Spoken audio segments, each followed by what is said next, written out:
एक बात और आपको बताऊं, याद रखिएगा कि दवा, जब कोई दवा आप अंदर लेते हो तो वो किस वे में काम करती है पता है? अगर आप दिमाग से सोचो ना, मैं एक बात बताता हूं, एक सच्ची घटना बताता हूं आपको, उसके बाद हम लोग आगे चलेंगे। देखिए, एक किसी ना दो लोगों को बुखार हो गया।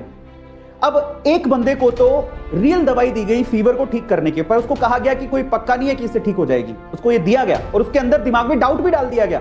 समझो, उसको फीवर की दवाई दी गई और उसके दिमाग में डाउट डाल दिया गया कि भैया पक्का नहीं है तेरा फीवर ठीक हो जाए। दूसरे बंदे को फीवर की दवाई दी ही नहीं गई, उसको ऐसी रैंडम गोली दे दी, बोले ये चूसने की गोली भैया चूसो, और उसको बोला इसे 100% आपका फीवर ठीक हो जाएगा।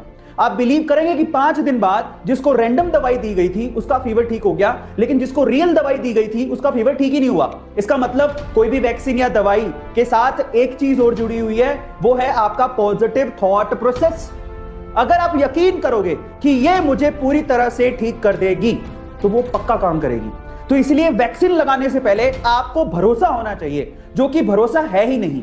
अगर आपका भरोसा डगमगाया हुआ है तो आप मान के चलिए आपकी बॉडी का इम्यूनिटी सिस्टम उसको पॉजिटिव वे में रिस्पॉन्ड करेगा ही नहीं। इस चीज को हमें समझने की जरूरत है। इसीलिए जब भी मैं वैक्सीन लगवाने जाऊं, मैंने विश्वास कर लिया, मेरा नंबर आ गया है, मैं वैक्सीन लगवाने जा रहा हूं। जब भी मैं वैक्सीन लगवाने जाऊं, मैं एक पॉजिटिव थॉट प्रोसेस के साथ जाऊं, क्योंकि अब मैं वैक्सीन लगवाने जा रहा हूं, मुझे कुछ नहीं होगा, कोरोना मेरा कुछ नहीं बिगाड़ पाएगा। क्योंकि ये पॉजिटिविटी, आप माने नहीं माने, आपके सराउंडिंग एनर्जी होती है, ऑरा होता है, साइंस भी इस पे बिलीव करता है। और अगर आप पॉजिटिव थॉट प्रोसेस के साथ वैक्सीन लगवाने जाएंगे तो आपको कुछ भी नहीं होगा, आप कोरोना से बच भी जाएंगे।